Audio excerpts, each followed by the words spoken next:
Mi estimado telepensante, ¿cuándo se ha sentado usted frente a una pantalla a oír hablar de su enemigo, del enemigo de sus hijos, de ese enemigo que nunca le decimos a los jóvenes que tienen? ¿Por qué? Porque uno no anda por la vida pensando cómo va a aniquilar al otro, o va a someter al otro, o va a controlar al otro, o le va a sacar el resultado de su esfuerzo, de su trabajo, de los bolsillos para gastarlo uno, ¿no es cierto? Pero resulta que nosotros sabemos que los comunistas, los neomarxistas, los progresistas e incluso cierto socialcristianismo, cada vez con mayor intensidad, toman esa ruta, la ruta de querer vivir del otro, la ruta de querer oprimir, de querer controlar, de querer someter. Nosotros lo vimos el siglo pasado.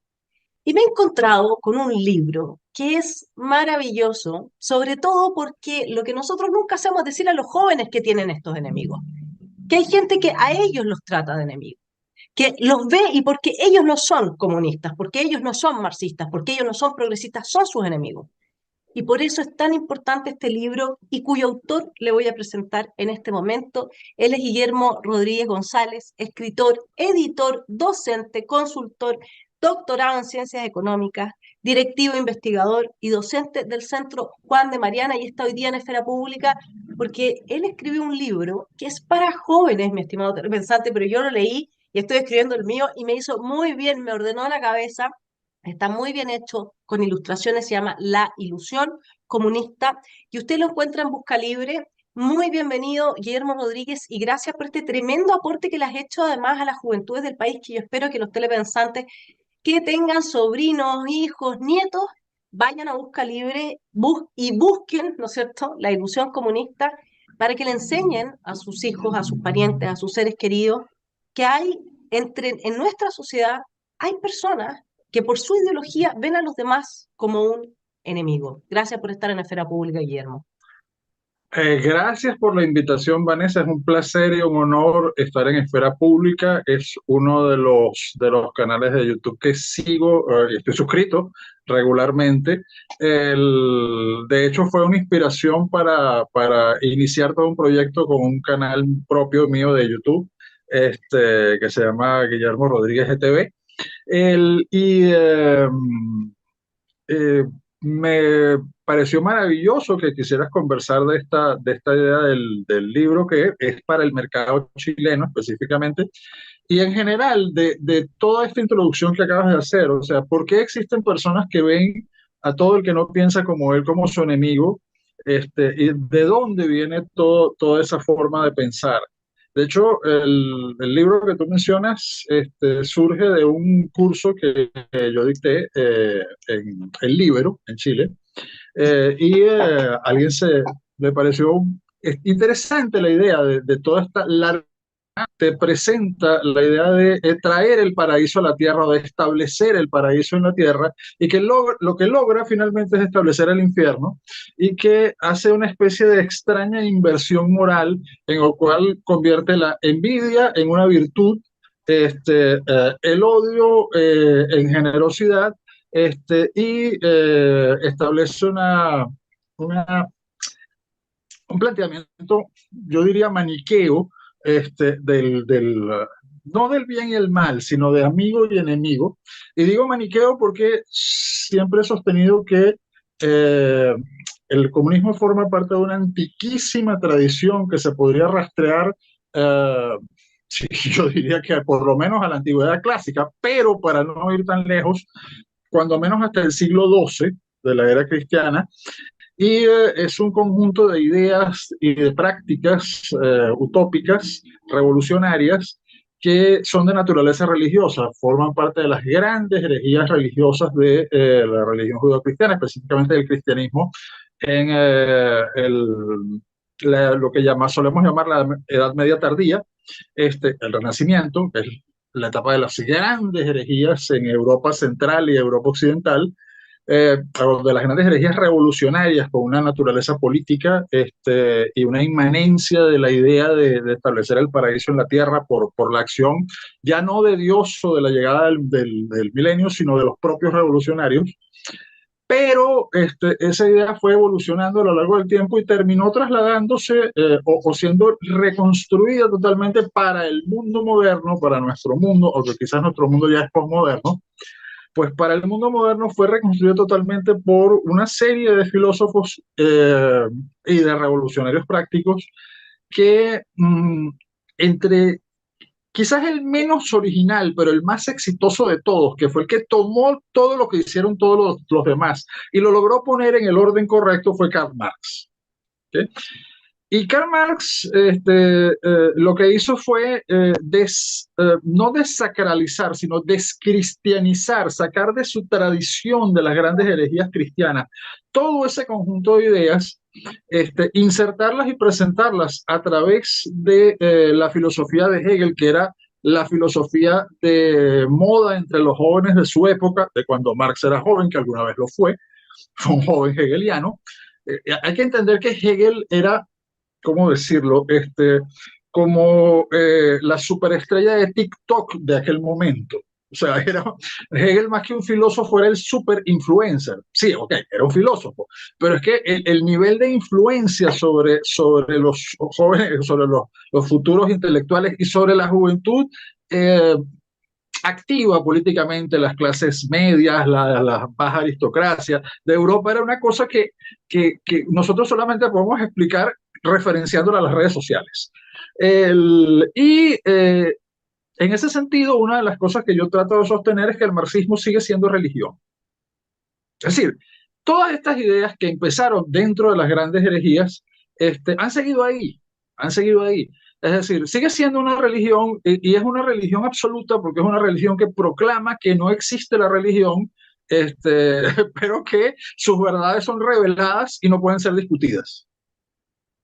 Eso en sí mismo es una obvia Lo que pasa es contradicción. que Lo que pasa es que yo creo que más bien proclama que sí existe la religión, pero que la religión es el opio del pueblo y que hace mal, y que el que no existe es Dios.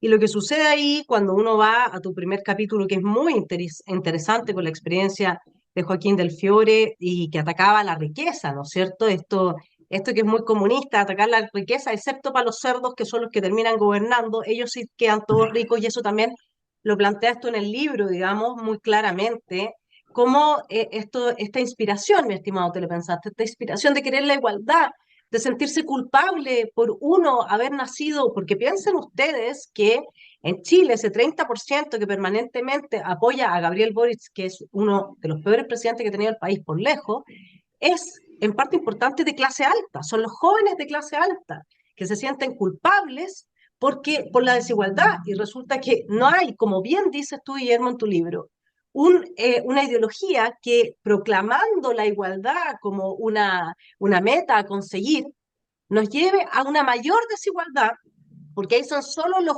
par de burócratas que gobiernan los que viven realmente como mejor que cualquier rey déspota, digamos, porque además viven en sus palacios también, ¿no? En los que había en su época. Entonces, a mí lo que me llama profundamente la atención es que más que el marxismo, yo también suscribo a la tesis que dices tú, o sea, el satanismo es una religión, ¿no? Y es herejía, ¿no es cierto? Y el mayor pecado es la soberbia, ¿verdad? Eso lo dice San Agustín, la soberbia de querer reemplazar a Dios. Y resulta que cuando uno quiere, a través del revolucionario, crear el paraíso en la tierra, uno quiere reemplazar a Dios. Esa es la mayor soberbia que puede existir. O sea, a mí lo que me llama muy profundamente la atención es que exista aquello llamado teología de la liberación, que existan aquellos católicos que, como el Papa actual, Francisco, dicen que los mejores cristianos o los que mejores dialogan con el cristianismo, con los cristianos son los comunistas. cuando lo que hacen es justamente incurrir en el mayor de los pecados, que si uno ve la Agenda 2030, mi estimado telepensante, no crea que el libro de Guillermo se queda criticando a Mao o a Camboya o a Allende, si lo interesante de ese libro es que llega hasta la neolengua, es que explica cómo funciona y todo en párrafos bastante breves, muy concisos y agudos, digamos, cosas que sirve para que uno pueda, son como aforismos, ¿no? Como que uno pueda entrar a conversar, a ver, pero ¿de qué es lo que se está hablando acá? Es un libro que llama, invita al pensamiento propio a partir de de declaraciones que son clarificadoras, por así decirlo. Entonces, por ejemplo, si yo fuera de una familia cristiana y tomo tu libro y veo la primera parte, el primer capítulo, que refiere a los orígenes del marxismo, justamente a la herejía, que muestra cómo se apropió Marx de estos discursos heréticos, ¿no? Y que nos deja, nos señala claramente que aquí hay un reemplazo, hay un intento de reemplazar a Dios. El Marx joven escribía poesía satánica, no nos olvidemos de eso, ¿sí? Donde él prometía destruir la creación, destruir la obra de Dios. Entonces, uno se pregunta, no sé cómo te explicas tú, que todavía exista dentro del cristianismo, empezando por el Papa Francisco, ¿no? Personas que ven bondad, que ven intenciones buenas en una ideología que lo único que ha logrado, y tú lo pones y lo dejas claramente, lo destila todo tu libro, es su objetivo. El comunismo nunca ha fracasado. El éxito del comunismo es la destrucción de todo, de la creación del reino de Dios. Sí, de hecho, estoy muy de acuerdo contigo en que en última instancia, y esto es algo que casi ninguna persona que ni que se autodenomine comunista sin saber realmente de qué se trata, porque cuando digo sin saber realmente de qué se trata es porque no he conocido un solo marxista, debe haber algunos, por supuesto, pero yo personalmente no he logrado conocer uno y he conocido marxistas muy formados y bastante inteligentes que realmente conozca la historia real del marxismo previo a Marx y no la versión que da Marx bueno, los socialistas utópicos y como Owen. Bueno, pues sí, pero lo tuyo no es utópico, por Dios. Pero el asunto es que el, esa tradición es muy interesante porque, a ver, si tú te vas allá por 1400, a finales de 1400, los primeros europeos llegan a América tratando de llegar a Asia y se les atraviesa un continente en medio. Menos mal, porque si no se hubieran muerto en la mitad del Pacífico, ¿no? Los barcos no daban para tanto. Pero el asunto es que poco antes que eso estalla una revolución comunista en Europa Central con éxito. Había habido muchas revoluciones comunistas, sobre todo en Europa Central, en los principados alemanes, en lo que hoy en día es la República Checa, en esa parte entre los Balcanes y el mundo germano, alemán austríaco. Wow, o sea, es que yo quisiera poder explicarle a quienes nos y que su misión es acelerar el curso de la historia, literalmente dicho así, acelerar la llegada del milenio, acelerar la llegada de los tiempos felices. Y yo tendría aquí que explicar algo sobre la palabra milenio y milenarismo, porque la gente cree un montón de cosas que no son ciertas acerca de esta palabra y acerca de lo que sucedió en Europa en esa etapa, pero bueno, vamos a ahorrar tiempo. Lo que sí quería decir, bueno, la mayoría de las cosas que usted ha escuchado cuando le dicen milenarismo no es así, o sea, no, nadie estaba en Europa esperando el fin del mundo justamente la Nochebuena del año 1000, o sea, eso no es cierto. Se llama milenarismo porque una serie de sectas milenaristas hablaban de que se iba a establecer en la tierra un reino de Jesucristo resucitado que iba a durar 1000 años. Y después de eso venía otra segunda etapa de felicidad todavía más absoluta y espiritual. O sea, desde ahí viene el término milenarismo y no del cuento loco del milenio. Además, casi todos los milenarismos son de entre 1200 a poco más de 1400, y obviamente no son del año 1, del año 1000. Bueno, perdona que quería hacer esta precisión, pero en un pequeño principado obispo del Sacro Imperio, principado obispado, el príncipe obispo de Münster, los anabaptistas toman el poder y en 2 años apenas, pasan por todas las etapas que a la Unión de Repúblicas Socialistas Soviéticas le tomó casi 80. En 2 años pasa, la única revolución que yo conozco que fue tan rápida y tan destructiva, claro, a mayor escala, porque fue sobre millones y esta fue sobre decenas de miles, fue la de la República Popular de Kampuchea Democrática, Camboya. Pero Munster es algo absolutamente increíble. O sea, Munster pasa por todas las etapas de la revolución y se inicia de forma muy simbólica, porque se inicia con la expulsión de los enemigos del pueblo, de los contrarrevolucionarios desnudos, lanzados fuera de las murallas en medio de una tormenta infernal, bueno, infernal no, de gélida, tormenta invernal, para que se congelasen o se muriesen de hambre afuera. Y sigue con toda la efervescencia revolucionaria, el enfrentamiento contra las fuerzas enemigas, el sitio de la ciudad, y en 2 años pasan de un jefe a otro jefe a otro jefe, uno muere en combate, otro es derrocado, otro es autonombrado, otro es proclamado, y pasan de el jefe que se vestía con poca ropa al último de los grandes jefes que se proclama rey del mundo, tiene hay una palabra que no puedo decir en YouTube, pero digamos que se ocupaba personalmente de que las personas pasaran a otra vida, personalmente, en vez de que lo hiciera su verdugo. Y la policía política, las persecuciones, las censuras, quema de libros, o sea, todo lo que tú puedes haber visto en cualquier revolución, incluyendo las hambrunas, o sea, todo ocurre concentrado en exactamente 2 años.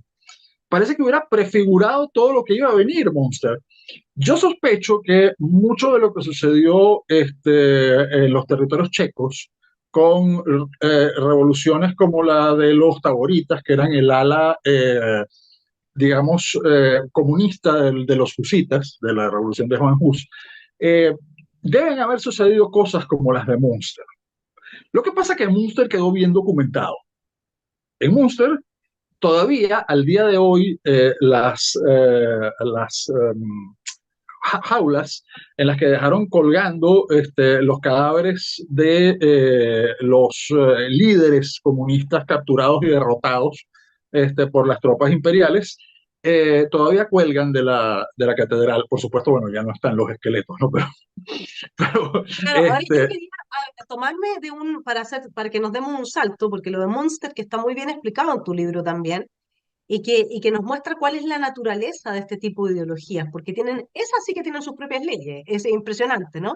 Siempre conducen a la se destrucción repite de siempre todo, igual, se repite paso a siempre paso. igual, exactamente. Y al final la revolución, el monstruo revolucionario se come a sus creadores y siempre pasa más o menos la misma dinámica.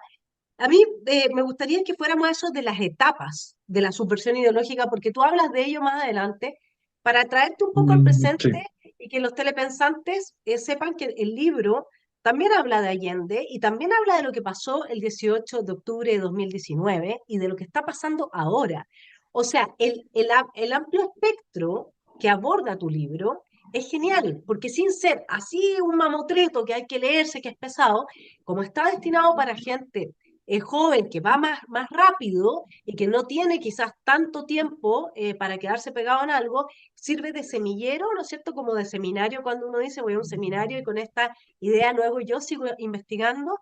Y ahí tú, a mí me gustaría llevarte al punto de ahora que, porque hablas en tu libro en un momento de la importancia que era capturar Venezuela. Tú nos estás hablando en este momento desde Venezuela porque había que Ujú. capturar ese petróleo, cuando ya se reúne el Foro de Sao Paulo y deciden renacer esta izquierda, esta nueva izquierda después de la caída del muro de Berlín, para Latinoamérica saben que necesitan los recursos del petróleo de Venezuela, que con eso podrían, ¿no es cierto?, rearmar todo su tinglado y volver a capturar por dentro instituciones, etcétera. Y uno ve entonces las 4 etapas que tú mencionas en tu libro de la subversión ideológica. La primera es la desmoralización, que este adoctrinamiento que se hace con la ideología marxista, que en Chile ya está plenamente cumplido. Nosotros vimos que para el 18 de octubre, si no hubiera sido por los estudiantes, nosotros hubiéramos visto el golpe de Estado, no nos hubiera encubierto bajo el manto de estallido social. Después viene la desestabilización, que también lo vimos y que quizás vuelva, lo más probable es que vuelva a establecerse esta dinámica. Finalmente la crisis, que fue lo que en Venezuela llevó a la Asamblea Constituyente y que es lo que quieren hacer en Chile también, llevarnos ahí, y la normalización de la nueva institucionalidad. A mí me gustaría preguntarte, en esas 4 etapas, ¿cómo ves tú que a nivel de cultura cristiana occidental, porque cual más, cual menos, vemos que en todos los países de Occidente está pasando el mismo fenómeno. ¿Cómo ves tú en términos generales? Y para el caso chileno, que tú lo trabajas muy bien hacia el final de tu libro, mi estimado telepensante, cuando uno le muestra a los hijos qué pasó para el 18 de octubre, desde los libros que lleguen del colegio, de la escuela, usted va a ver que el 18 de octubre las pobres víctimas del capitalismo salieron a luchar por la justicia social. Bueno, entonces tiene que tener el libro de Guillermo al lado y decirle no, no todos los relatos son lo mismo, ¿no es cierto? Entonces me gustaría saber que hiciéramos ese análisis del aquí y el ahora para que también los telepensantes supieran que este no es un libro que trata solamente de los orígenes o de temas muy complejos como la dialéctica hegeliana, que los pasa a dejar ahí rebotando para el que le interese, ¿no es cierto? Sino que también nos habla del aquí y el ahora de lo que los mismos jóvenes hoy día han vivido. Tengo la versión larga del libro, todavía no está publicada, estamos haciendo la versión. Esta es la versión para jóvenes y la versión larga es como 5 veces más larga y sin ilustraciones. Ya. Pero el asunto es que mira, lo que tú me estás preguntando, Las cuatro etapas, ¿cómo ves tú sí, esta sí, parte? las cuatro etapas de la subversión ideológica. La subversión ideológica es una técnica y es una técnica que desarrolló la inteligencia soviética. ¿Ok? Claro, no la inventaron. De hecho, la fueron ajustando y desarrollando. Es muy anterior a la existencia del poder soviético como técnica. Sin embargo, hay que admitir que la inteligencia soviética, por haber logrado, o digamos, por haber combinado la antigua tradición de conspirativa y secreta, de secretismo, de más de 1000 años, o sea, milenaria, de las tradiciones de los revolucionarios comunistas, decantadas todas en el marxismo. Y haber combinado eso con la cultura de Estado de la policía de la policía secreta zarista, del aparato represor, no totalitario, pero sí profundamente autoritario, del régimen zarista, y además en una cultura rusa que es y no es occidental, que es una cultura mixta entre Oriente y Occidente, pues lleva a que el poder soviético desarrolle una policía política que llevó todas sus técnicas al estadio del arte. O sea, nadie nunca antes había tenido una policía política tan eficiente, tan brutal, tan cruel, pero sobre todo tan fríamente eficiente. Y ellos desarrollan o decantan toda una serie de técnicas en las cuales uno de los momentos en que más intensamente las usaron fue durante los estallidos revolucionarios eh, el periodo entre guerras, entre la Primera y la Segunda Guerra Mundial, que es un periodo que ellos hacen enormes esfuerzos por expandir el poder soviético fuera de las fronteras de la Rusia que han conquistado por el poder soviético. Y hay la revolución en Hungría, el intento de revolución en Múnich, todo tipo de intento de revolución. Y claro, una de las cosas que descubren es que necesitan debilitar al enemigo para poder tomar el poder y que a ellos les había caído en las manos un poder ruso, un poder del imperio de los Romanov que estaba profundamente debilitado y no se notaba o nadie se había dado cuenta, pero que eso había que forzarlo y comienzan a desarrollar la técnica después de la Segunda Guerra Mundial, la aplican experimentalmente por primera vez con gran intensidad sobre los territorios ocupados por el propio Ejército Rojo. Es decir, no podemos simplemente tomar y forzar la dictadura por la fuerza. Tenemos que primero pasar por todas estas etapas de crisis para que el comunismo de estos países, aunque sean una especie de cuasicolonias soviéticas, funcione desde una estructura interna en donde sean los checos, los comunistas checos, los que gobiernan la República Comunista Checa en nombre de la Unión Soviética, pero ellos. Y para eso hay que desarticular totalmente toda la cultura checa, la tradición checa, la religión. O sea, hay que desarmar totalmente esa sociedad, debilitarla, desarticularla, dejarla, convertirla o sea, arrancarle la columna vertebral, ¿ok?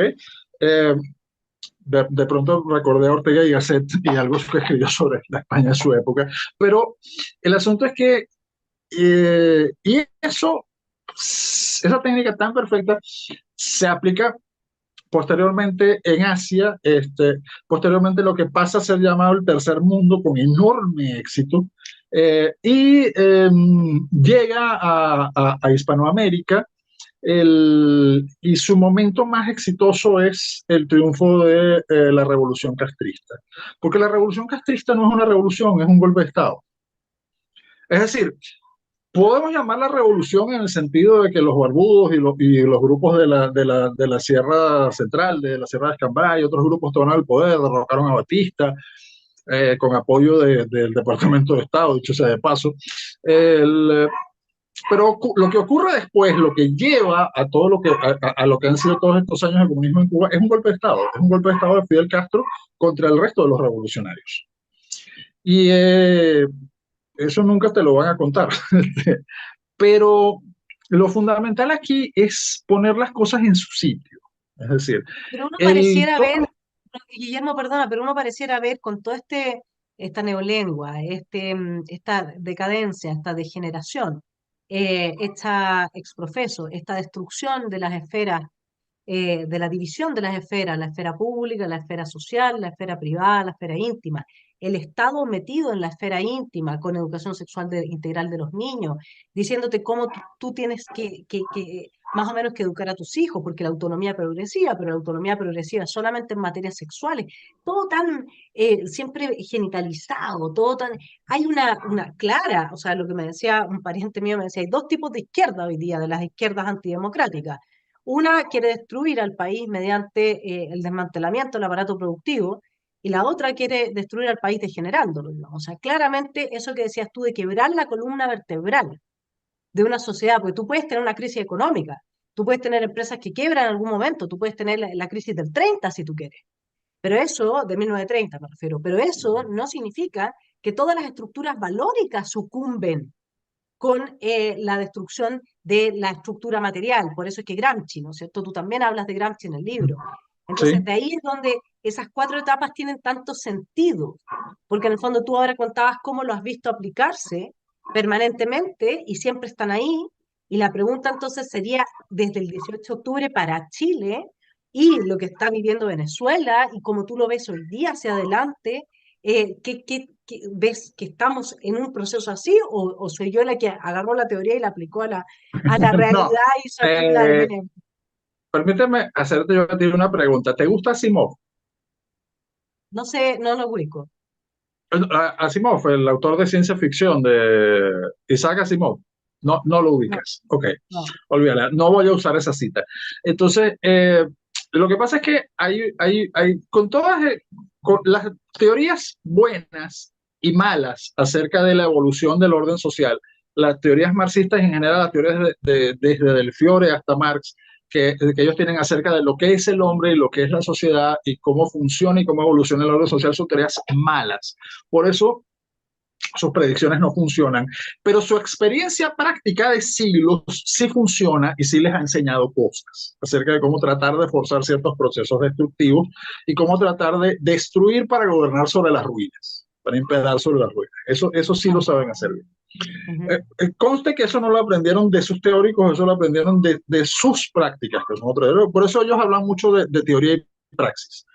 Pero el asunto importante aquí es que lo primero que yo le quiero decir a los jóvenes, o trato de decirle a los jóvenes, es que todo lo que les presentan como algo nuevo, original, novedoso, tiene cientos de años. O sea, todo este asunto de la revolución sexual, el género, la autodeterminación del género, todo esto ya lo hacían en 1400. ¿De qué 1400? En 1200.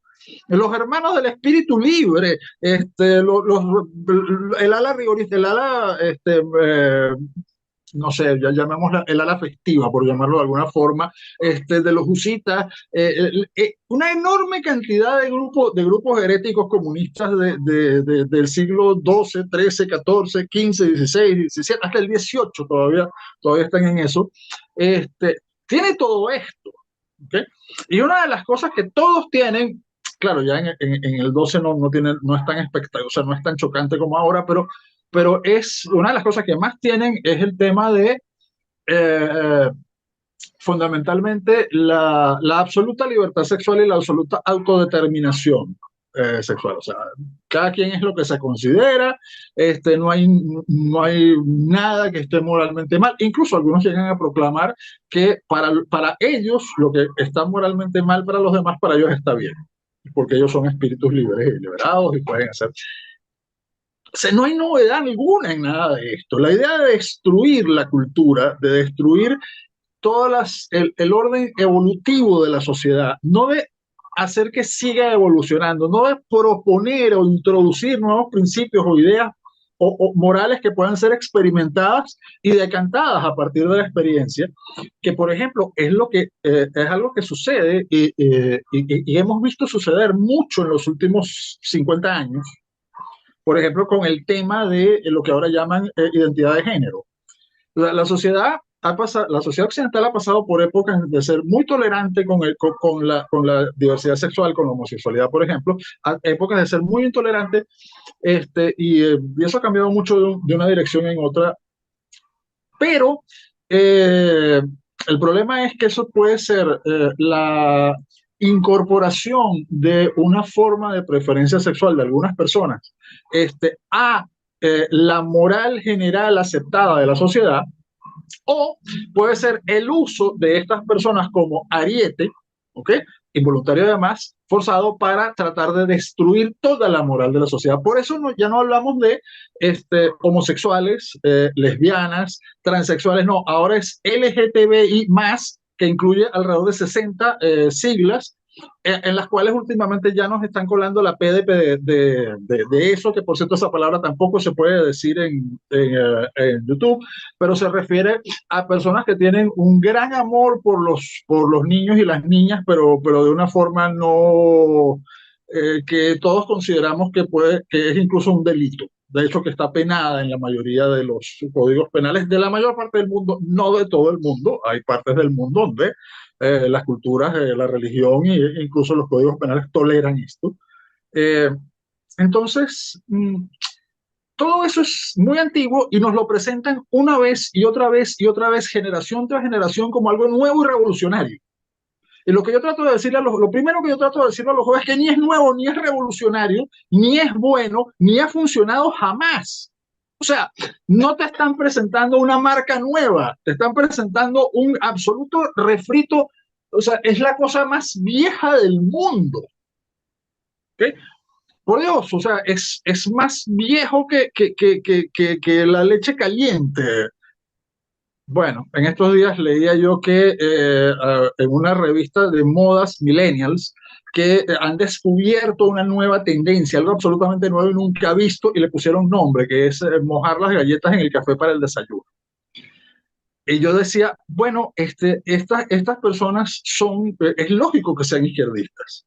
Porque si se tragan que eso lo inventaron ellos y que además es nuevo, pues cómo no se van a tragar que algo que se viene haciendo y fracasando en el sentido de traer prosperidad o felicidad, pero siendo muy exitoso en el sentido de crear regímenes brutales, autoritarios y destructivos y genocidas y hambreadores, pues ¿cómo no se van a creer que esto es algo nuevo y original y que ellos están, cuando lo que trato de decirles, muchachos, para los chilenos cabros, ustedes les están vendiendo la rueda como algo nuevo? O sea, la rueda se descubrió, no se inventó, se descubrió antes del inicio de la historia, antes de que tuviéramos lenguaje escrito. Y la rueda que les están tratando de vender no es la rueda sobre la cual se montan ustedes para rodar y avanzar, es la rueda del rodillo que los va a aplastar y que ha venido aplastando generación tras generación a todos los pobres inocentes que han creído en ella y a muchos de los culpables que sabían lo que estaban haciendo, pero quedaron atrapados en el rodillo en vez de ser quien lo gobernaba. Sí, Eso, es fundamentalmente eso. Hay una frase de Mao que tú pones en que él dice que importa que se muera la mitad de la humanidad con una guerra nuclear, o con una guerra, esto ha pasado muchas veces, y ojalá se mueran 2/3 más o menos, ¿no? Esta Sí, gente y que... él se refiere, y él dice que ha pasado muchas veces en la historia de China, lo Claro. cual es una exageración, pero bueno, es una exageración de Mao, sabe que está mintiendo. Sí, Pero ahora lo lo que demuestra es que no le interesante... importa la vida de sus gobernados. O sea, esa gente a la que gobierna, eso, o sea, no le importa. Ellos dicen que aman a la humanidad, pero aman a una humanidad abstracta. desprecian profundamente a cada ser humano.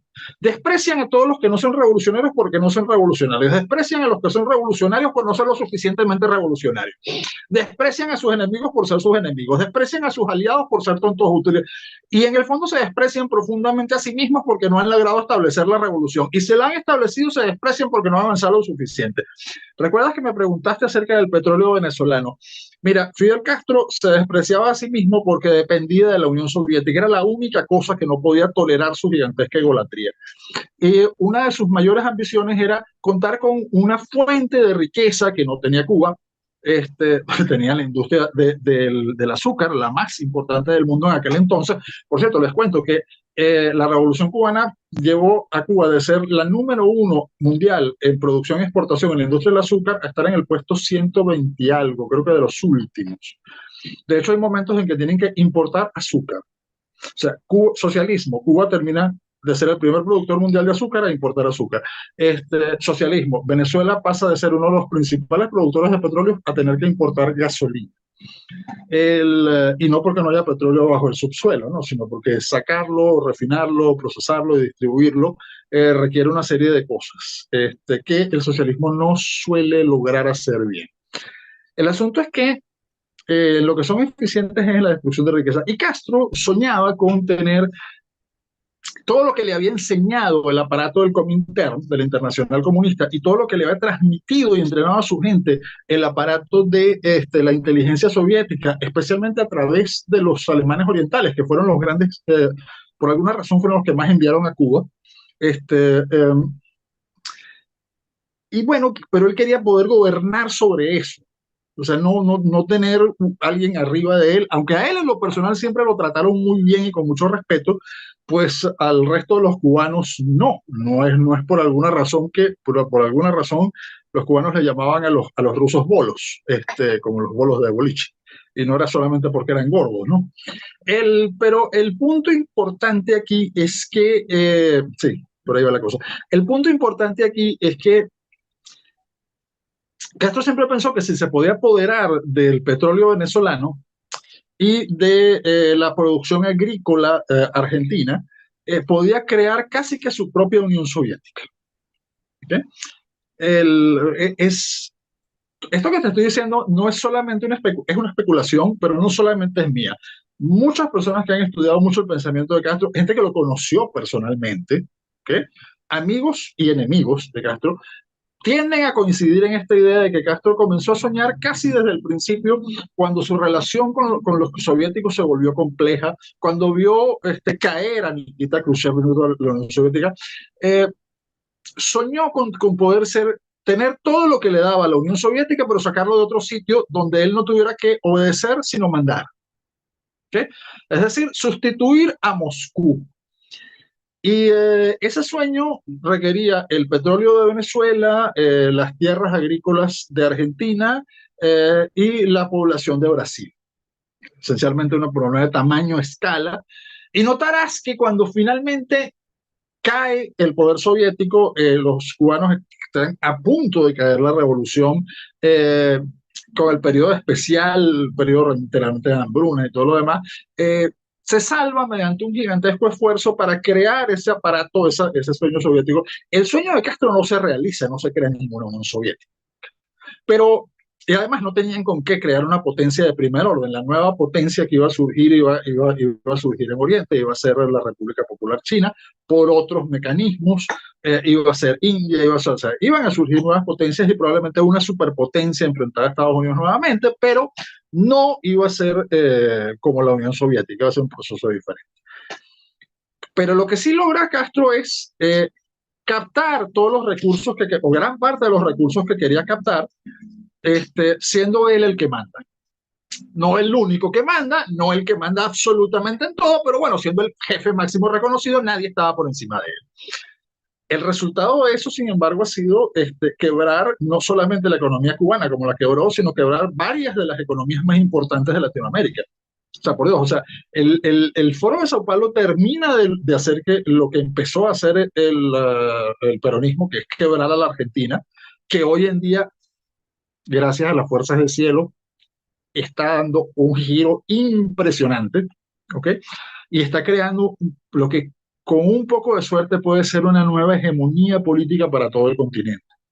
¿Okay? Y eso sí es un cambio que estos tipos no se esperaban. Por eso te mencionaba lo de la literatura, porque hay ejemplos en la literatura, sobre todo la literatura especulativa de ciencia ficción o de fantasía, en donde que a los muchachos les encanta, o sea, a los jóvenes les encanta, en donde aparece ese elemento, si el autor es bueno, si el autor sabe lo que está haciendo, suele introducir el elemento de que a todo lo predecible, a todo lo que se conoce, de repente salta algo que nadie podía esperar, salta el cisne negro.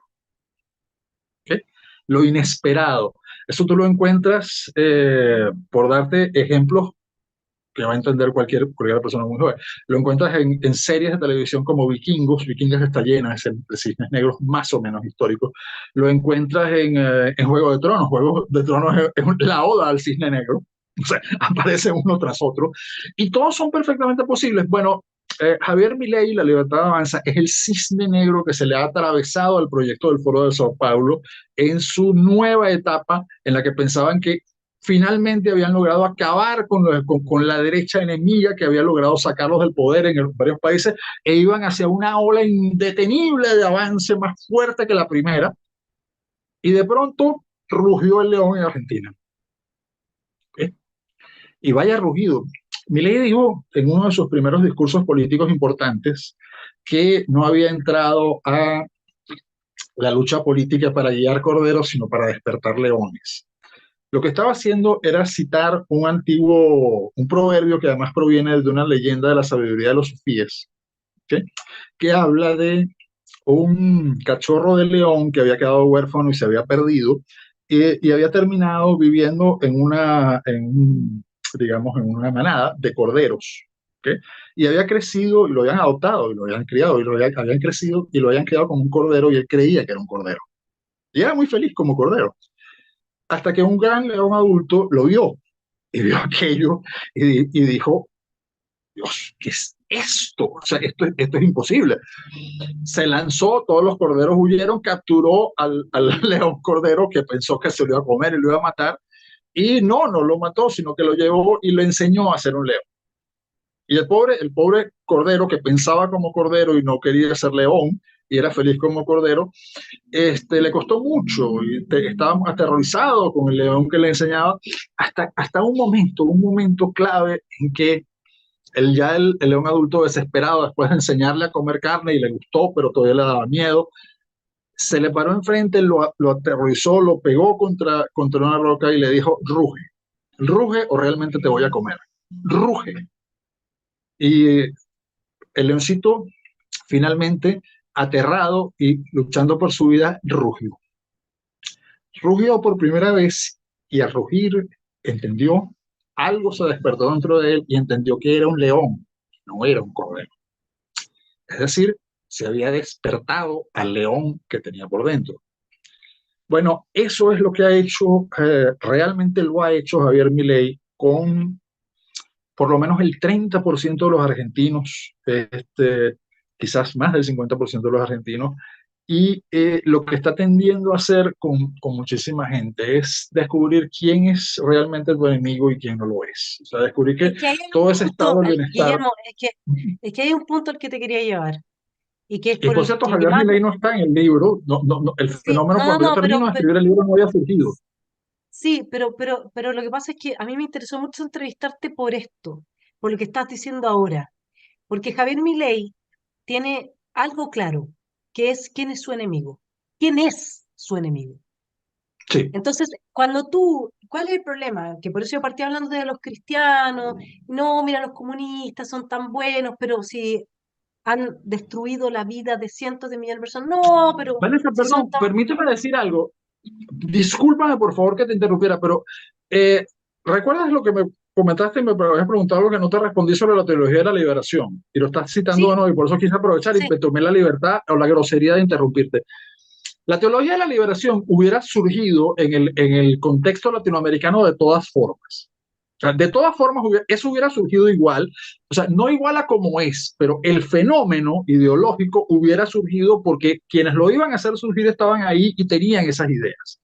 Sin embargo, la forma en que surgió es producto de la inteligencia soviética.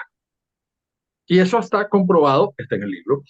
E insisto, esto no es una teoría de la conspiración.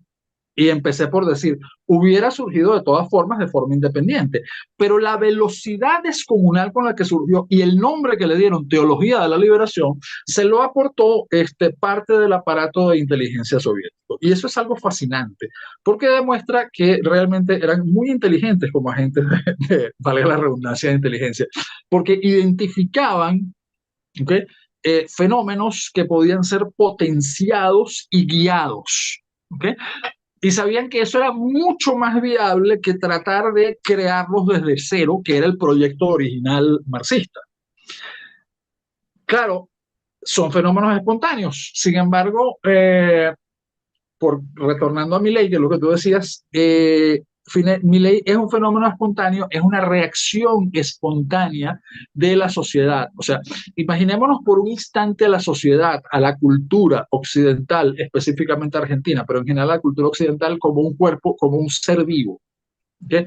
Es un ser vivo que tiene anticuerpos, es un ser vivo que está enfermo, que tiene una infección, que está siendo atacado y de pronto su sistema inmune reacciona y trata de defenderse. Eso es mi ley, eso es la libertad de avanza y vaya como surgió. Eso es lo que te quería comentar, pero por Dios disculpa que te interrumpí. Sí, no, lo que pasa es que está muy bien, porque además es muy interesante la parte histórica, ¿no es cierto? Que también está bien descrita en tu libro. En tu libro también se menciona el nacionalismo chino, cosa que no es Oh, sí, menor, la escuela de sí, Frankfurt, a Carl sí. Schmitt, el Foro de Sao Paulo, la síntesis neomalthusiana, es decir, con la teoría neomarxista de la ¿Cómo no? ecología, que mi estimado telepensante, eh, esto se trata ahora de que hay que destruir el capitalismo para salvar el planeta, porque siempre hay que destruirlo por algo, si no le resulta de una manera hay que destruirlo de otra. También te haces cargo de la revolución molecular disipada, que ha sido el fenómeno que hemos vivido de 2019 fuertemente, algunos países, entre ellos Chile, de 2019 en adelante. Sí.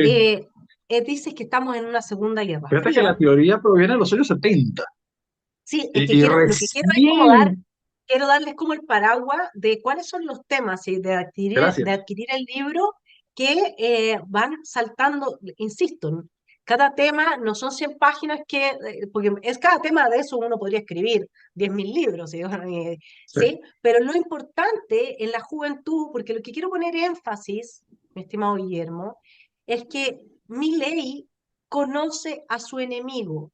Una de las cosas que a mí me pasó en mi vida, y que no sé si a alguien más le pasó, es que yo sí creí en el buenismo en algún momento de la izquierda, hasta que vi el verdadero rostro de personas que decían que había que aniquilar a quienes tuviesen una educación superior porque no se las podía igualar, cosa que hizo Pol Pot en Camboya y no es un experimento nuevo para los comunistas, ¿no es cierto? O sea, si usted tiene un título universitario y la mayoría no puede acceder a uno de esos, hay que matarlo a usted y no era broma, no era broma, ¿sí?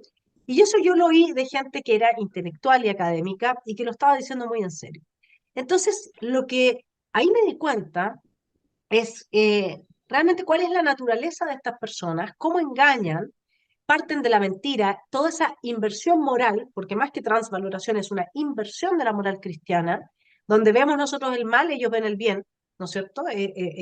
Bastante teológica su postura, como tú dices, una religión. Y porque ahí, son, ahí son herejes.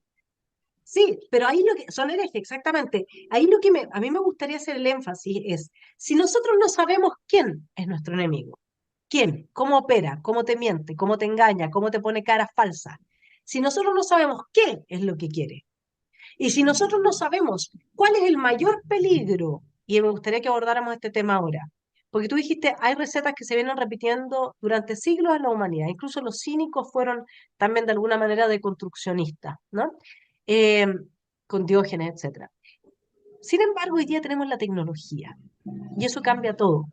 Porque si antes a alguien se le ocurría ser cualquier otra cosa y creerse humano o perro, como el mismo Diógenes, qué sé yo, da lo mismo. Hoy día puede ir, injertarse orejas de perro, etcétera, y eso de repente a los 12 años, 10 años, hacerlo como está pasando ahora con niños que detransicionan, de transicionistas, y se ven a los 20 años con los cuerpos mutilados, o el tecno-totalitarismo, que vivimos un experimento de eso en la época en que los efectos de tomar sopa de murciélago, temas que tampoco se pueden hablar en este tipo de canales, se hicieron masivos, ¿no es cierto?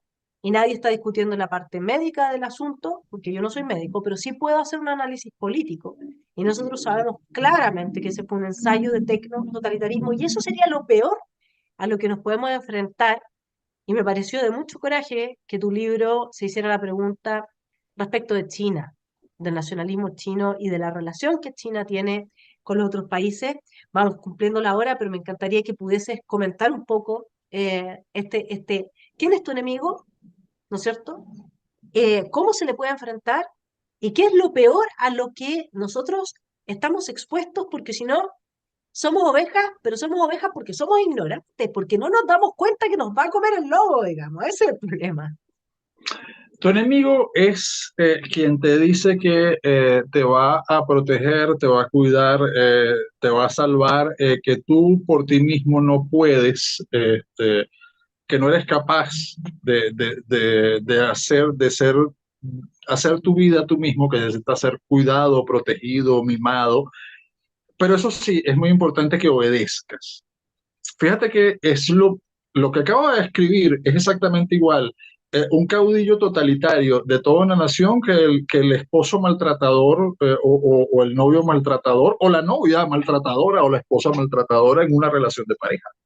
Este, entonces, ese es tu enemigo. Y tu enemigo va a necesitar una estructura, llamémosla ideológica, o sea, un conjunto de justificaciones para explicarte por qué no es tu enemigo y para que lo quieras y lo ames y lo adores. Y esa ideología generalmente la va a presentar en forma de una visión simplificada y colectivista de la vida. ¿Okay? En donde tú no eres tú, Vanessa Kaiser, sino que eres parte de un grupo. O sea, lo que te define a ti es ser parte de ese grupo y ese grupo está naturalmente enfrentado por razones, qué sé yo, raciales, eh, de clase o de lo que se les ocurra de la naturaleza, o sea, dialécticamente enfrentado a otros grupos y unos son los buenos y otros son los malos. Quien te venga con ese discurso diciéndote que tú estás del lado de los buenos, es tu enemigo. Es tu enemigo y lo que quiere es esclavizarte, gobernarte y explotarte. Y eso es lo que va a lograr, eso es lo que realmente va a lograr. Tu enemigo es el que te dice que hay algo gratis. Tu enemigo es el que te ofrece un almuerzo gratis. No importa si es al niño que le ofrecen un caramelo gratis, ya me entendieron por dónde voy. Insisto que estos temas no se pueden tratar en YouTube, pero o el que te ofrece salud y educación y gratis. O sea, ese es tu enemigo porque no existe almuerzo gratis, no existe nada gratis, alguien lo tiene que pagar y vas a terminar pagándolo tú. Y además vas a terminar pagándolo y no disfrutándolo porque se lo vas a pagar a otros, especialmente a esos altos jefes. ¿Cómo enfrentar a tu enemigo? Pues lo primero es que tienes que descubrir que es tu enemigo y lo segundo es que tienes que enfrentarlo en la medida de lo humanamente posible. Y eso es lo que yo llamo despertar leones. O sea, entender que el poder no está en tu enemigo, el poder no está en el gobernante, el poder está en la aceptación de los gobernados. Cierto es, por supuesto, que hay todo un aparato estatal de represión que es utilizado por los gobernantes que mantiene a los gobernados divididos. Los economistas solemos decir que no hay nada más cruel que el enfrentamiento entre un grupo de interés organizado y un grupo de interés minoritario, pero organizado, y un grupo de intereses amplios, más legítimos, pero desorganizados. Siempre gana el pequeño organizado. Bueno, Así pero es. no siempre es así, no es cierto. O sea, a veces los grupos amplios logran organizarse de alguna forma en torno a otros grupos de interés. Y sí pasa. O sea, pasa que las castas son derrotadas, basta que los grupos de explotación y de poder son derrotados eventualmente, en algunos momentos brillantes de la historia, y yo creo que estamos tendiendo a ver eso. Entonces, tu enemigo es eso, tu enemigo es quien te quiere esclavizar, quien te quiere explotar, quien te engaña, quien te vende una ideología falsa, quien te está revendiendo algo que no ha funcionado y que ha sido una mentira desde el siglo XII. Ese es tu enemigo, ese es tu enemigo. No es bueno, no es bueno, es el mal, o sea, es maligno. Es maligno y te quiere hacer daño y es intencional, o sea, y lo disfruta. además, insisto, es como el chico que hace bullying en la escuela a los demás. Él lo disfruta, quizás porque a él se lo hicieron o se lo hace, no sé, pero el asunto es que él lo disfruta. Y esa es la realidad, ese es tu enemigo. Ahora, ¿cómo identificarlo? ¿Cómo enfrentarlo? Despertando, ante todo despertando, entendiendo por qué te están pidiendo que ames, quieras, adores y defiendas a tu enemigo. ¿Okay? Y una vez que entiendes eso, todo lo demás va a ir llegando poco a poco por añadidura. Y ahí sí me permíteme citar el caso de Milei. Milei no solamente entiende quién es su enemigo, Milei entiende quién es su amigo y quién es neutral, con quién se puede aliar y con quién no. ¿Okay? Yo no digo, no sé si Milei va a tener finalmente éxito porque lo que está intentando es algo absolutamente revolucionario. ¿Okay? Pero hay algo en que lo que Milei ya ha tenido éxito. En primer lugar, si yo hubiera dicho hace 5 años, 5 años es nada. Si yo hubiera dicho hace 5 años, eh, el, la primera fuerza política de Argentina va a ser un partido liberal libertario que va a llevar en un balotaje de segunda vuelta al economista Javier Milei, ese que grita zurdos en la televisión, a la presidencia de la Argentina. Y no va a llegar a un acuerdo con la casta que dice que quiere destruirse. No. O sea, se va a lanzar una serie de decretos de necesidad de urgencia que van a ser considerados revolucionarios y que van a desmontar todo el sistema. Y eso va a ser apenas el desembarco de la primera cabeza de puente. Después de eso va a lanzar un proyecto de ley para desmontar 99 de cada 100 regulaciones de la Argentina en un solo proyecto gigantesco de ley perfectamente legal en la Constitución argentina, va a ir poderes especiales, lanzar una revolución, va a dolarizar, va a hacer... Me hubieran dicho, pues eso es ridículo, eso es una locura, cuando un partido libertario, eso no puede ser, eso no pasa, es un fenómeno, mi ley es un fenómeno barrial, cuando mucho, si es que acaso llega a ser diputado, ¿te acuerdas? Hace 5 años. Bueno, pasó por las condiciones están dadas. Y ahora, lo que era algo que no podía tener votos, que era simpático en la televisión, pero no tenía votos, pasó a ser un fenómeno barrial que solamente podía tener 2 diputados y que jamás iba a crecer. Yo me muero de la risa cada vez que veo al diputado del Caño, porque él sí que tiene 2 diputados y nunca crecerá.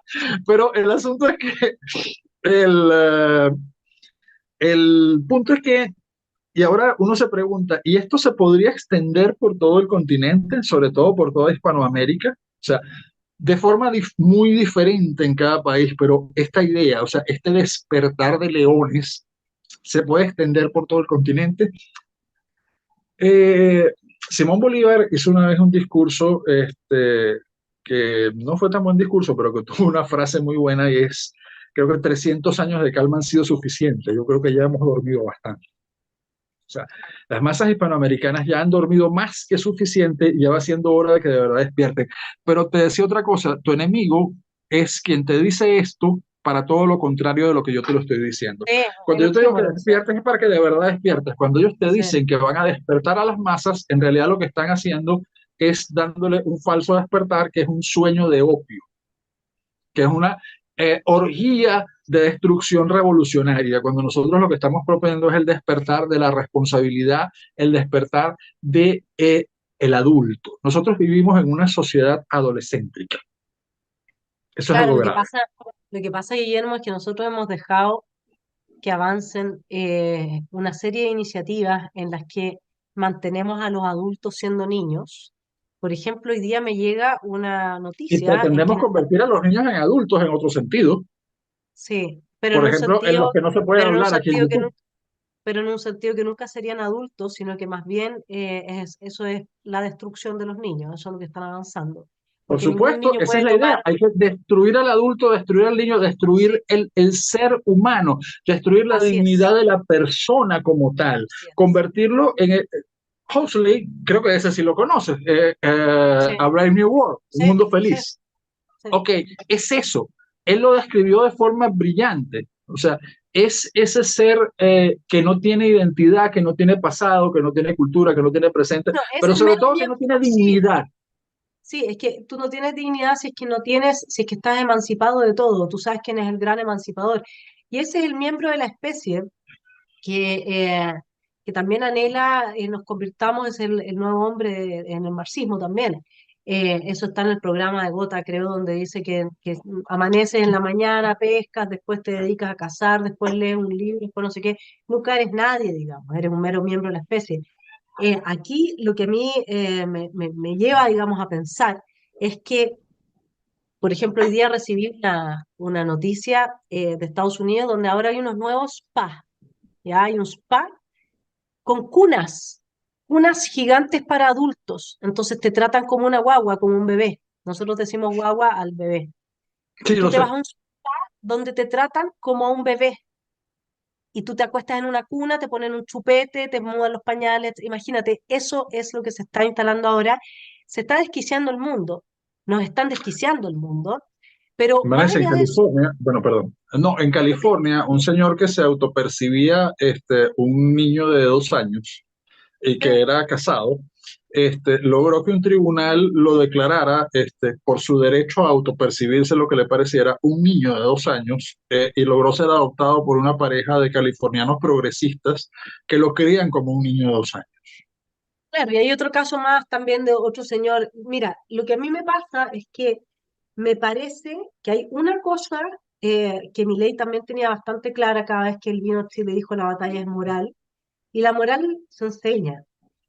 Yo creo que la bandera número uno de los liberales, los libertarios y los conservadores eh, tiene que ser que no exista más educación estatal. Pueden haber vouchers para apoyar a los padres que quieran elegir determinados proyectos para sus hijos educativos, proyectos educativos que tengan ciertas bases comunes, pero en lo demás sean absolutamente libres, porque si mientras nosotros mantengamos a los jóvenes siendo adoctrinados, que esa es la fase, una de las 4 fases que tú describes en tu libro de la subversión, si el problema que nosotros tenemos es ese, y por mientras se avanza fuertemente desde los organismos internacionales y los gobiernos locales, lo que se ha llamado estas comisiones o redes que denuncian las fake news, por suerte que está el señor Elon Musk que se compró Twitter, pero la amenaza de que en algún momento no exista ninguna voz disidente en medio de un tecnototalitarismo que importa las medidas de control de China, con China detrás de todo este avance. Acuérdate que a China le hicieron la guerra al opio. China sabe perfectamente cómo se degenera y cómo se destruye una sociedad por dentro. Métele droga y métele degeneración sexual y lo tienes, listo, se acabó. Entonces, es hoy día lo que nosotros estamos viendo, a mí me pareció que como te digo, o sea, quiero que se entienda, el libro, me hubiera encantado tenerlo, si en algún momento me llega, puedo hacer un video breve para mostrarlo, el libro da chispazos de Gracias. luz, sí, encantada, el libro da chispazos de luces muy fuertes al tipo que a mí me gusta siempre hacer la docencia, que no es, te hago una introducción, un desarrollo y una conclusión, sino que es te doy piezas del puzzle que son vitales para que tú mismo vayas estructurando tu pensamiento a través de tu búsqueda, ¿no? Y creo que eso es muy importante también, que el libro invita a la búsqueda del lector, a profundizar en cada una de estas áreas, porque prácticamente no hubo nada que quedara fuera que yo pudiese ver desde el PDF, porque es distinto cuando uno lo tiene en mano. Quiero felicitarte, Guillermo, a ti y a quienes te apoyaron en este libro, para traer este libro a Chile. Me gustaría ir cerrando, porque ya hemos cumplido el tiempo, con que le contaras al telepensante cómo aborda tu libro los sucesos del 18 de octubre. Como una conspiración exitosa. Realmente es lo que, como una conspiración exitosa, como una conspiración con apoyo internacional de un grupo que intentaba hacer 3 cosas. Primero, hacer lo que suele llamarse en política un sorpaso, o sea, pasar por encima de otro grupo, tomar o hacer un relevo generacional y tomar el control de la izquierda chilena, de la concertación, a la mayoría, que generacionalmente es el grupo que empieza con la Revolución Pingüina y bueno, el resto ustedes se conocen esa historia. Y ese grupo quiere dar un salto al poder aprovechando que el Foro de Sao Paulo está en una nueva etapa de expansión después de haber tenido una etapa de retrocesos, está en una nueva etapa de expansión y ellos quieren ser la gran expresión de esa nueva expansión y lograr que Chile sea la tumba del neoliberalismo, del cual fue la cuna, bueno, todo ese discurso épico que en 2 años ha pasado de épico a ridículo. O sea, esto no deja de ser interesante, porque lo que ahora es realmente épico es el discurso del león argentino. Claro. Porque eso sí es épico, o sea, porque estos tipos son actores. O sea, Claro. Boric, Camila Vallejo, son actores. O sea, Una farsa, una farsa. Fidel Castro era de verdad, era un monstruo, pero era un monstruo de verdad. Ellos ni Claro. siquiera son monstruos, son malos, son incluso malvados. Pero yo dudo que tuvieran el valor de dar el tipo de órdenes que daba Fidel Castro o que daba José Stalin o que daba Lenin, que lo hace muchas veces pasar por el bueno y era un... O sea, Stalin era moderado ante las órdenes que daba Lenin, muchas veces le parecía que eran excesivas, y tenía razón. Pero bueno, el asunto es que estos tipos son una generación blanda de revolucionarios de revolucionarios de papelillo, de copitos de nieve, que llegan, y conste que este tipo de gente es muy peligrosa, porque así como yo digo que pueden no tener el valor de dar las órdenes, de repente puede suceder todo lo contrario, pueden resultar unos monstruos de crueldad absoluta, absolutamente sociopáticos, ¿eh? O sea, estas cosas tienden a pasar, que este tipo de personalidades blandas en la Revolución Francesa ocurrió. Algunos de los peores monstruos de la Revolución Francesa eran este tipo de personajes, niños consentidos. Bueno, pues esta revolución de los niños consentidos, de la izquierda caviar, eh, esencialmente pues logró una cosa extraordinaria, para con muchísima ayuda de gente que estaba mejor organizada y que sabía más que ellos cómo hacerlo en la práctica. eh, Logró tomar un momento, o sea, venían tratando hace mucho tiempo, organizando y buscando, y había habido intentonas que no llegaron a nada y cosas, pero querían lograr un momentum, o sea, llegar a un momento en el cual algún tipo de protesta social se pudiera volver masiva. Para eso habían creado durante muchos años todo el ambiente. Antes que llegaran ellos, lo habían hecho los otros. Ellos lo que hicieron fue tomarles la estructura y llevársela a ellos. Eh, y entonces, bueno, consideran que ha llegado el momento contra el gobierno de Piñera. ¿Por qué? Porque hay un ministro de Cultura que fue nombrado ministro de Cultura cuando se inicia el gobierno de Piñera. Y en ese momento la izquierda midió a Piñera. Lo Claro, midió. Y con Mauricio Rojas cuando lo sacaron, sí, pues. la izquierda vio que Piñera se rendiría ante la más mínima presión. Entonces, tenían al enemigo correcto. O sea, era un león de papel. ¿Okay? O sea, bueno, en realidad era un tigre de papel. ¿No? Digamos, yo sé que no tengo el león en la mente últimamente. Tenía un tigre de papel, un tigre de mentira, y medido lanzan y porque yo digo que es una conspiración, y además por favor, o sea, es una cuestión de elemental lógica. ¿Cómo van a incendiar 18 estaciones del metro al mismo tiempo, a la misma hora y prácticamente que en el mismo minuto? Y me vas a decir que fue un estallido espontáneo. Lo espontáneo es que cuando tú logras que una enorme cantidad de diferentes focos de protesta o de razones para protestar se movilicen más o menos espontáneamente, todas al mismo tiempo, un montón de gente espontáneamente se suma, cada quien por la suya. Y entonces el que no tuvo nada de espontáneo, el que planificó que esto sucediera más o menos así, y a veces les sale bien y a veces no les sale, pero esta vez les salió, se coloca a sí mismo como el intérprete y el intermediario de todos esos grupos dispersos ante la autoridad, y logra gobernar mediante una forma de administrar el terror. No el terror en el sentido robesperiano, pero sí administrar la anarquía, el caos, el desorden. Él tiene la llave que abre y cierra, como si fuera una llave de un chorro de agua, abre y cierra la anarquía. Bueno, eso es. ¿Okay? Eso fue lo que sucedió en Chile. Ahora, lo llamativo no es eso, lo llamativo es que se haya desarticulado tan rápidamente y que haya pasado de la épica al ridículo en tan poco tiempo.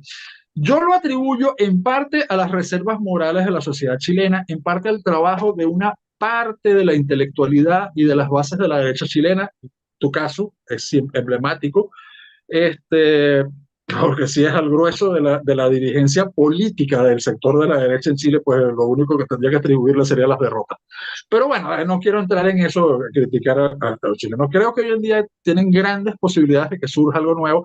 De hecho, a mí me angustia mucho que lo nuevo que surja puede ser, no ser como esta izquierda, pero ser otra cosa realmente peligrosa en lugar de ser algo liberador como lo que surgió en Argentina. O sea, Chile está en una situación sumamente difícil en la cual el sector, las bases populares de la derecha conservadora han sido traicionadas por sus líderes políticos una vez y otra vez y otra vez y otra vez y otra vez. Y, eh, y no se hacen cargo, porque es que si se hicieran cargo, si dijeran nos equivocamos, perdonen, es la última vez, No, no no, lo lo hicimos vamos a súper hacer. bien, claro. No, no, no, no, no, no. Eh, No, no, o sea, ni siquiera se hacen cargo. O sea, si los líderes de izquierda son adolescentes, bueno, estos yo no, estos ni a niños llegan porque ni siquiera dicen, ay, mamita, no lo vuelvo a hacer, yo no fui. No, estos dicen, yo no fui. O sea, estos no están en la adolescencia que dicen, no lo vuelvo a hacer. No, no, no, estos son, yo no fui.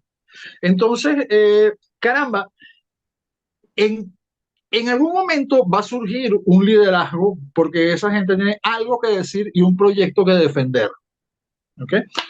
Pero ¿qué clase de liderazgo? O sea, un liderazgo que vaya, que sea realmente el pensamiento conservador y libertario que pueda llevar a volver a relanzar y profundizar el modelo chileno, que era el más exitoso de Latinoamérica hasta hace apenas un par de años y que lo han destruido todo en 2 años. Yo dije hace 2 años que era muy fácil destruir la economía chilena porque apenas estaba despegando. ¿Okay? En cambio, fue muy difícil destruir la economía venezolana. En el libro lo digo, fue muy difícil destruir la economía venezolana porque tuvo muchos años de capitalización y no los de la democracia representativa, que ya fueron años de pérdida, de destrucción de capital. Tuvo un largo periodo de capitalización. Desde principios hasta casi mediados del siglo XX, la economía venezolana se estuvo capitalizando y capitalizando, enriqueciendo y creciendo el Producto Interno Bruto y el Producto Interno Bruto per cápita.